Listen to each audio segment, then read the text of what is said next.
Assalamualaikum warahmatullahi wabarakatuh. Perkenalkan, ini adalah kolam kelompok budidaya perikanan air tawar. Di sini kami memilih kultipan ikan nila dengan menggunakan sistem atau teknologi bioflok. Kolam ini dimulai sejak 1 tahun yang lalu, diawali dengan satu kolam bambu pertama. Nanti kita perlihatkan. Sekarang sudah berjumlah sekitar 10 buah kolam, baik kecil, kolam yang berdiameter 2 dan ada yang kolam berdiameter 3 dan ada pula kolam yang kotak seperti ini. Mengapa kita memilih budidaya dengan menggunakan sistem bioflok? Tentu ini ada beberapa kelebihan dari sistem budidaya menggunakan teknologi bioflok. Di antaranya yaitu yang pertama, sistem bioflok itu bisa tanpa ganti air atau zero water exchange, tanpa penggantian air sama sekali, dengan syarat dan kondisi yang harus kita penuhi tentunya. Yang kedua, kelebihannya adalah panennya bisa lebih cepat, sekitar 3-4 bulan, tentu dengan syarat tertentu. Yang ketiga, pakannya bisa lebih irit. Dengan menggunakan bioflok, FCR bisa di angka 1, artinya 1 kg pakan itu bisa menghasilkan 1 kg daging. Bahkan beberapa pembudidaya bisa mencapai FCR 0,9, bahkan lebih kecil lagi. Penampakannya seperti ini. Selanjutnya yang ketiga adalah bisa padat tebar yang tinggi. Kalau di kolam konvensional tentunya padat tebarnya di kisaran 20 ekor per kubik air. Ini bisa nyampe 100 bahkan lebih, tergantung kadar oksigen yang disediakan oleh mesin. Seperti ini.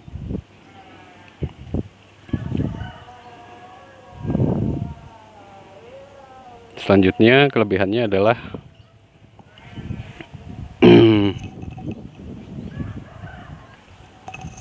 ini lebih praktis, saya kira bisa diterapkan dimanapun tanpa perlu lahan yang luas. Kita bisa berbudidaya.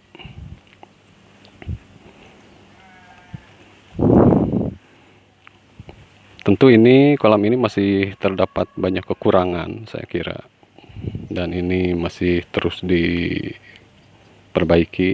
tahap demi tahap. Salah satu diantaranya adalah kita kekurangan benih, ternyata sulit. Kita datangkan dari luar, itu ternyata benih banyak masalah.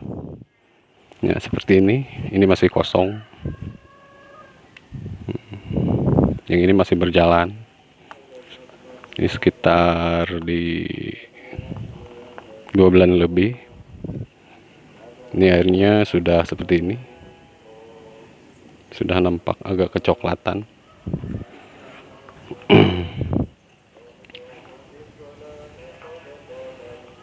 Ini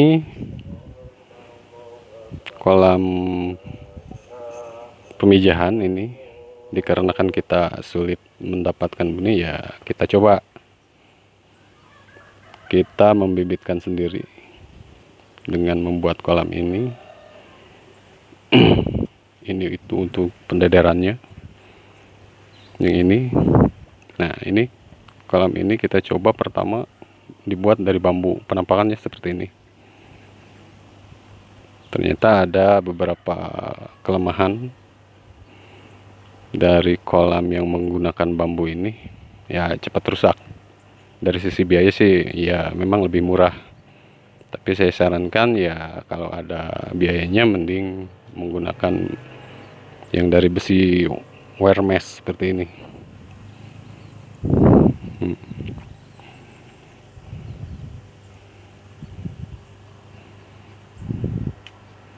Ini belum terisi. Ini persiapan untuk pendederannya.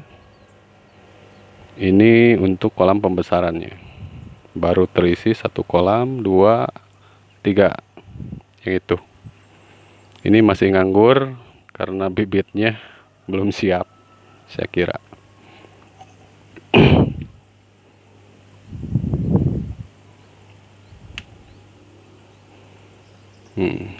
Selanjutnya ini kita coba untuk pemijahan juga nantinya. Kita buat dari rangkanya dari apa? Dari asbes seperti ini.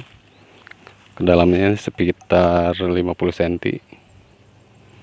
Nah, seperti ini. Ke depan kita manfaatkan kolam ini untuk pemijahan. Tapi ini belum selesai. Masih dalam proses pembuatan, belum lengkap saya kira. Dan masih banyak terdapat kekurangan-kekurangan. Seperti ini.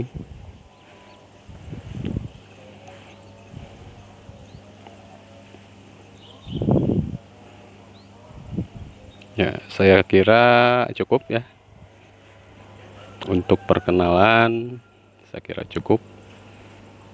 Ini juga bibit baru datang, masih dalam proses karantina ini.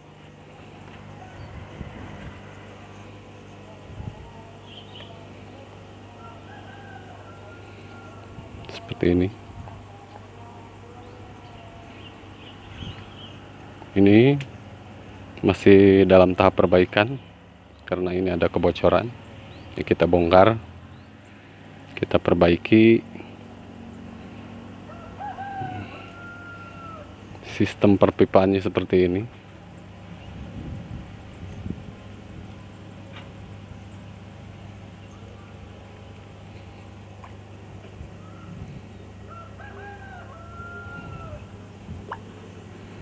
Dan untuk yang ini terakhir,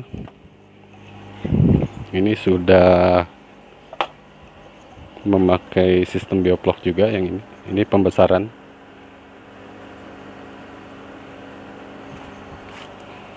Ini terbuat dari bambu.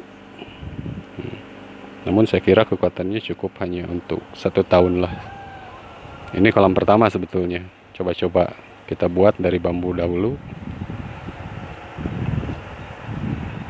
Seperti ini.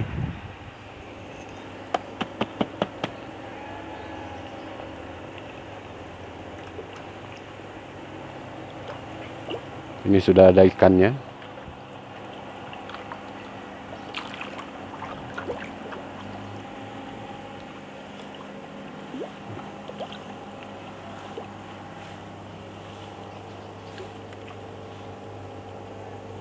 Dan ini mesin aeratornya, kita menggunakan mesin LP100 3 buah. Tentu ini masih kurang ya, 3 buah LP100 untuk sekitar 10 kolam itu belum memenuhi standar saya kira. Ini perlu ditambah atau di upgrade, ditingkatkan.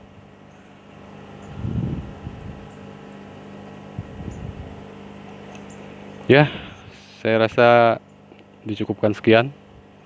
Nanti kita bahas kembali secara detail satu persatu tentang budidaya ikan air tawar, terutama yang sekarang kita pelihara adalah ikan nila. Kita coba dulu di nila, nanti bisa kita kembangkan ke jenis-jenis yang lain. Saya rasa cukup. Wassalamualaikum warahmatullahi wabarakatuh.